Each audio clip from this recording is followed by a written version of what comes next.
Shalom Bapak Ibu dan teman-teman semua, ini updatean terbaru antara Amerika Serikat dan juga Iran. Karena beberapa jam belakangan itu hangat sekali diperbincangkan karena akhirnya terwujud gencatan senjata yang disepakati selama 2 minggu ke depan. Nah, seperti yang ada di layar, ini adalah pernyataan resmi dari Presiden Amerika Serikat yaitu Donald Trump.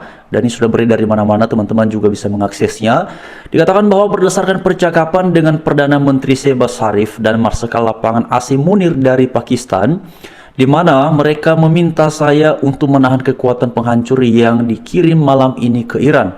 Kemudian dikatakan lagi oleh Trump bahwa dan dengan syarat Republik Islam Iran menyetujui pembukaan Selat Hormuz secara lengkap, segera dan aman. Jadi ini syaratnya teman-teman ya. Lalu kemudian saya setuju untuk menangguhkan serangan terhadap Iran selama 2 minggu. Ini akan menjadi gencatan senjata dua arah. Alasannya adalah karena kita telah memenuhi dan melampaui semua tujuan militer dan telah mencapai kesepakatan definitif mengenai perdamaian jangka panjang dengan Iran dan perdamaian di Timur Tengah. Lalu kemudian Trump juga mengatakan bahwa kami menerima proposal 10 poin dari Iran dan percaya bahwa itu adalah dasar yang dapat diterapkan untuk bernegosiasi. Hampir semua poin perselisihan di masa lalu telah disepakati antara Amerika Serikat dan Iran, tetapi periode 2 minggu akan memungkinkan kesepakatan tersebut untuk diselesaikan dan diwujudkan. Nah, memang pertanyaannya teman-teman Bapak Ibu sekalian, apakah ini menjadi titik awal untuk terwujudnya perdamaian yang bersifat jangka panjang ataupun permanen? Ya, nanti kita lihat ya berikutnya akan seperti apa dan bagaimana.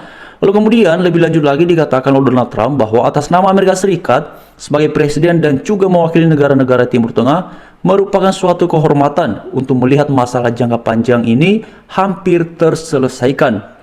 Terima kasih atas perhatian Anda terhadap masalah ini. Nah teman-teman, seperti yang tadi dikatakan oleh Donald Trump, salah satu syarat yang paling utama itu adalah perihal membuka jalur Hormuz. Nah, apa sih sebenarnya pentingnya jalur Hormuz? Ini teman-teman seperti yang ada di sini ya. Dikatakan bahwa ini dia sumbernya teman-teman ya, supaya ini informasinya lebih meyakinkan ya. Ini adalah sumbernya. Lalu kemudian mari kita lihat di sini uraiannya. Mengapa selat ini begitu penting? Diuraikan bahwa Selat Hormuz bukan sekedar jalur laut biasa.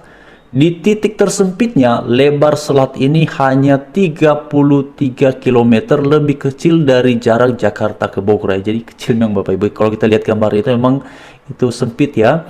Namun setiap harinya sekitar 20 juta barel minyak melewati jalur ini, setara dengan 20% konsumsi minyak seluruh dunia. Bayangkan Bapak Ibu ya, ini 20% ya konsumsi minyak seluruh dunia, bukan satu negara tapi dari seluruh dunia.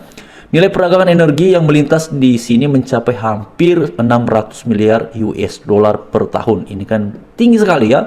Lalu kemudian juga dikatakan bahwa negara-negara seperti Arab Saudi, Irak, Kuwait, Qatar, dan UAE ya semua menggunakan jalur ini sebagai satu-satunya, ini yang membuatnya menjadi penting sekali ya, sebagai satu-satunya pintu keluar minyak mereka ke pasar dunia. Tidak ada alternatif yang cukup lebar, yang cukup besar untuk menggantikannya. Sesederhananya, tutup Selat Hormuz dan ekonomi global akan tersedak ya. Lalu kemudian bagaimana ini bisa terjadi? Ya, ini sudah kita lihat ya bersama-sama beberapa waktu yang lalu.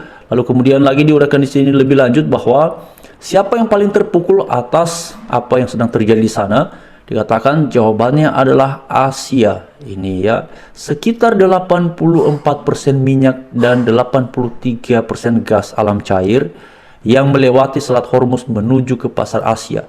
Cina, India, Jepang, dan Korea Selatan menyerap 69% dari seluruh aliran minyak tersebut.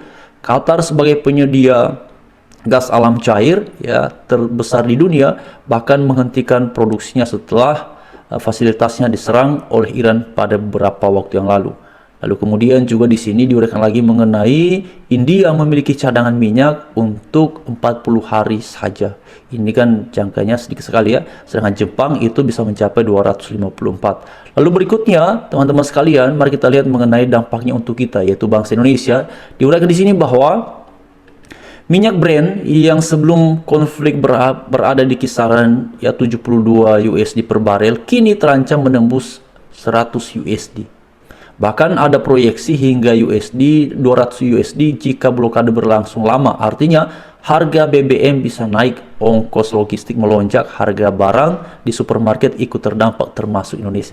Tapi teman-teman, ini menarik ya. Makanya saya lihat tadi beberapa komentar netizen itu memberikan julukan kepada Pak Bahlil ya.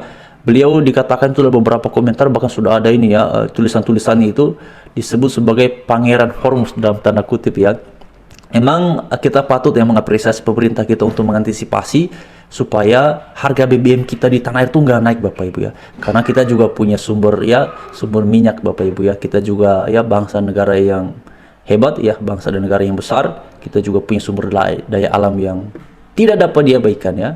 Karena kita juga punya pengaruh besar terutama mengenai ini Bapak Ibu ya, sawit. Tetapi tentang ya penanamannya ini itu nanti bisa dibahas di topik yang berbeda ya. Lalu kemudian dikatakan lagi bahwa industri otomotif global mulai kewalahan karena bahan plastik ya dan karet yang harganya mengikuti harga minyak, diprediksi naiknya itu 15-25%. Artinya Bapak Ibu sekalian, oleh karena tadi sudah disebutkan bahwa Selat Hormuz ini memang menjadi satu-satunya jalur yang memungkinkan minyak itu bisa ya kemudian keluar ya, bisa dibawa keluar, bisa sampai kepada tujuannya. Jalurnya ya di situ. Itu yang membuat jalur ini menjadi begitu penting sekali ya, begitu eksklusif sekali. Kalau ditutup ya nggak bisa lewat. Apalagi dengan jalur yang tadi itu kan kecil ya. Bapak Ibu disebutkan tadi itu di area yang sempitnya itu adalah hanya 33 km lebarnya ya Bapak Ibu sekalian. Itu dari kota mana ke kota mana ya, diuraikan di sini lebih lebih kecil dari jarak Jakarta ke Bogor ya. 33 km memang tidak luas Bapak Ibu. Kalau kita jalan kaki ya luas, tapi kalau dilintasi dengan kendaraannya itu tidak luas ya, tidak jauh ya Bapak Ibu. Lalu kemudian teman-teman sekalian, memang pada akhirnya kita tidak bisa memungkinkan bahwa apa yang terjadi di sana itu berdampak luas terhadap ya masyarakat, baik yang ada di dekat-dekat sana maupun yang kita yang jauh di sini yang ada di Asia. Tapi kita patut ya menyampaikan apresiasi. Saya secara pribadi ya merasa senang juga karena pemerintah kita sudah memperhatikan dan sudah melakukan upaya-upaya yang saya pikir ini baik sekali. Sehingga kemudian beberapa hari lalu itu kan saya dengarnya kan BBM tidak naik ya Bapak Ibu. Ini penting sekali Bapak Ibu. Kalau BBM naik, waduh, ini barang-barang bisa naik, kita pusing sudah ini. Tapi puji Tuhan tidak naik, dan karena itu doa kita semua, doa saya secara pribadi, semoga dengan adanya gencatan senjata ini bisa menjadi titik awal untuk bisa terwujudnya perdamaian. Semoga nanti di berikutnya ya, selama 2 minggu ini akan ada negosiasi, akan ada upaya-upaya supaya kemudian tercapai kesepakatan yang bersifat jangka panjang ataupun permanen, supaya Selat Hormuz itu bisa dibuka dan ya situasi ekonomi harga BBM itu bisa stabil. Kalau bisa bahkan kita berharap turun ya Bapak Ibu ya. Kita masyarakat biasa ini ya, kita berharap BBM-nya lebih baik turun. Kalau BBM-nya turun harganya, pasti barang-barang juga ikutan menurun harganya. Jadi itu harapan kita ya sebagai masyarakat biasa, harapan saya secara pribadi demikian.